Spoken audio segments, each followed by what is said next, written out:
झंडे लगे देख पा रहे हो ना, ये हनुमान जी के, जिसपे कि हनुमान जी का चित्र है काले रंग का। जय श्री राम इस पे शायद लिखा है। तो आज के समय में यह झंडे बहुत ज़्यादा प्रचलन में आ गए हैं और इन झंडों के बारे में बात करना ज़रूरी है, बहुत ज़्यादा ज़रूरी है, नहीं तो कई लोग अपने ग्रहों को खराब कर बैठेंगे। आप सभी को मेरी राम राम। जैसा कि मैंने अभी आपको एक वीडियो दिखाया झंडे के बारे में, हनुमान जी का झंडा जिस पे जय श्री राम लिखा है, इस झंडे के बारे में ना बात करना बहुत ज़्यादा ज़रूरी है। ये क्यों ज़रूरी है? देखिए, बात क्या होती है, हमारे ऋषि मुनियों ने हमें समय समय पर ज्ञान देकर वह चीज़ें हमें बताई हैं जो हमारे लिए उचित है। क्या हमारे लिए उचित है, क्या अनुचित है, उसका ज्ञान हमें दिया है। उसको अपनाना या ना अपनाना यह हमारी बुद्धि पर, हमारे विवेक पर छोड़ दिया गया है। हनुमान जी की बात जब हम करते हैं तो हमें एक देवता नजर आते हैं जिनका हष्ट पुष्ट पहलवानी जैसा शरीर है, देखने में काफी मजबूत दिखाई देते हैं हमें, और वह अपने कंधे पर गदा रखे हुए हैं और उनके शरीर का जो रंग है वह लालिमा लिए हुए है। लालिमा, एक पहलवान की आप कल्पना करिए, एक पहलवान का शरीर किस तरह का होता है, बहुत ताकतवर होता है और उसमें खून की कोई कमी नहीं होती, और वह खून होता है जो एकदम से शुद्ध खून होता है, शुद्ध खून है ना, पवित्र खून, जो किसी भी तरह के दोष से मुक्त होता है। तो ऐसी कल्पना हमारे मन में आती है, क्योंकि पहलवान का शरीर, जो पुराने पहलवान अखाड़े वाले होते थे ना, वह नॉनवेज नहीं खाते, बादाम भर भर के खाएंगे, दूध पिएंगे, लेकिन नॉनवेज नहीं खाते। लेकिन आज शायद जिम की दुनिया है तो उसमें से कई चीज़ें इस समय बदल चुकी हैं। तो यहाँ पर हुआ क्या, आज के समय में देखो, हनुमान जी के भक्त तो हर समय में रहेंगे, है ना, और ये आज ही नहीं, चाहे पृथ्वी खत्म भी हो जाएगी, फिर से पृथ्वी उत्पन्न होगी, फिर से राम जी आएंगे, हनुमान जी आएंगे, तो ये तो युगो युग चलती रहेगी उनकी पूजा, ये कभी समाप्त होने वाली नहीं है। तो यहाँ पर हमने ये समझना है कि भगवान की पूजा करने में कई बार क्या होता है कि व्यक्ति झंडा लेकर चलता है। आज मैं तकरीबन 3-4 साल से ये अनुभव कर रहा हूँ, ये जो झंडा आपको दिखाई दे रहा है ना, ये झंडा बहुत ज़्यादा प्रचलन में आ चुका है। ये नहीं, इसके साथ के कई झंडे जिसमें केसरिया रंग के ऊपर काला रंग है और काले रंग से ही भगवान हनुमान जी का चित्र अंकित है। और भगवान हनुमान जी का चित्र इस हिसाब से अंकित है जैसे कि वह कोई ऐसे देवता हैं जिनमें सौम्यता नहीं है, जबकि हनुमान जी में जितना त्याग, जितनी सेवा की भावना और जितना उन्होंने समर्पण भाव था, शायद ही किसी देवता में हो।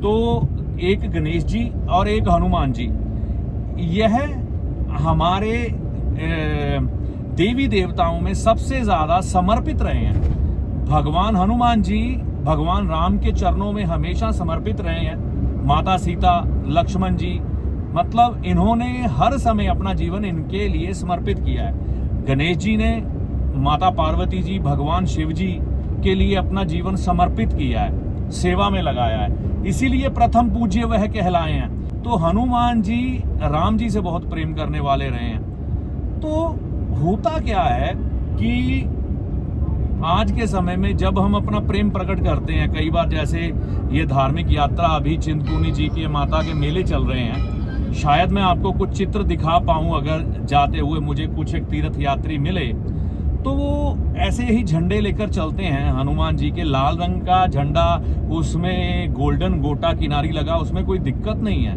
लेकिन ये काले हनुमान जी वाला झंडा, ये बिल्कुल भी मित्रों शुभ नहीं है।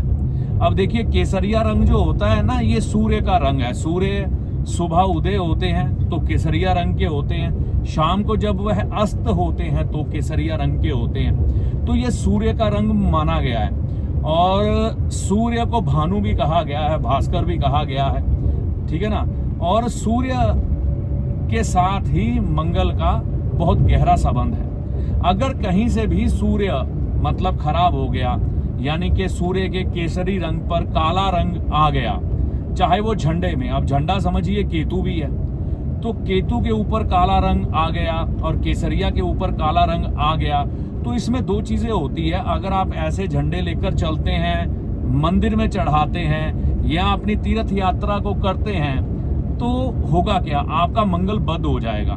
जैसा कि आप देखते हैं आजकल आपको कई तीर्थ यात्री उग्र होते हुए दिखाई दे रहे हैं। उग्र होना यानी कि मंगल का बद हो जाना, सूर्य शनि के इकट्ठा हो जाना, मंगल बद का असर आना, और दूसरा शनि केतु का मिलन हो जाना, और ऐसा मिलन जो कि अच्छा नहीं माना जाता। आप देखिए ना, झंडे में केसरिया रंग है जो सूर्य का है, और उस झंडे पे हनुमान जी की फोटो है काले रंग में, तो वहां पर मंगल शनि जो राहु का स्वभाव लिए हुए हैं, और काला रंग है जो शनि का है, झंडा है केतु का। यहाँ पर कितने उग्र प्लेनेट मिल गए।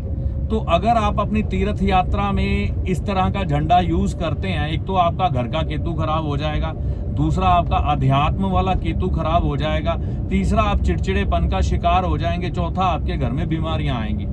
अगर आप पर छोटी छोटी चीजें असर करती हैं, जैसे धूप का असर अपना है ना, रंग का असर अपना है। सफेद रंग आप जब देखते हैं, सफेद रंग के पास बैठते हैं या जल के पास बैठते हैं, आपको शांति अनुभव होती है। तो इसी तरह से क्या चीज हमारे पास है, किस चीज को लेकर हम चल रहे हैं, इसका बड़ा गहरा प्रभाव आता है। तो आप ये याद रखिएगा कि झंडे के ऊपर यह काले रंग के हनुमान जी कभी थे ही नहीं, है ना। तो ये कहां से आ गए, ये कलयुग का प्रभाव है। कलयुग सब कुछ अपने हिसाब से ढालने की कोशिश कर रहा है। कलयुग को हम कहते हैं राहु, राहु भी है, शनि भी है। शनि जो है खराब वाले हैं, है ना। तो यह अपने हिसाब से सब कुछ ढालने की कोशिश कर रहा है, जिससे कि चीजें खराब हो सकें, ठीक है ना। आज के समय में चीजें सही मुश्किल से मिलती हैं, खराब ज्यादा मिलती है। तो मेरा आपसे यही कहना है, अगर आप कोई भी धार्मिक यात्रा करते हैं या मंदिर में कभी भी झंडा चढ़ाते हैं, या आप घर में ही झंडा लगा लेते हैं, धर्म का झंडा हनुमान जी का, क्योंकि हनुमान जी बहुत प्रिय देवता है ना, तो उनका झंडा कई बार घर पे लगाते हैं। ये काले रंग के हनुमान जी भैया ना लगाना, तुमको जिंदगी में बहुत ज्यादा कष्ट आने शुरू हो जाएंगे।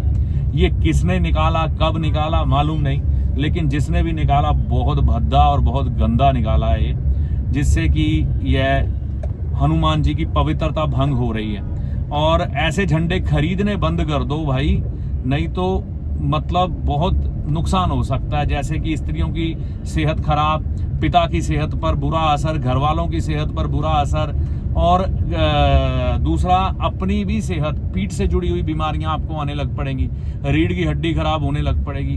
तो ऐसे बहुत से दुख और दर्द आपके जीवन में एंटर हो सकते हैं। मैंने को बस इतना ही कहना था। जय माता दी। तो यह जानकारी आपको कैसी लगी, कमेंट करके अपनी राय दीजिएगा। वीडियो अच्छा लगा तो लाइक और शेयर करिएगा।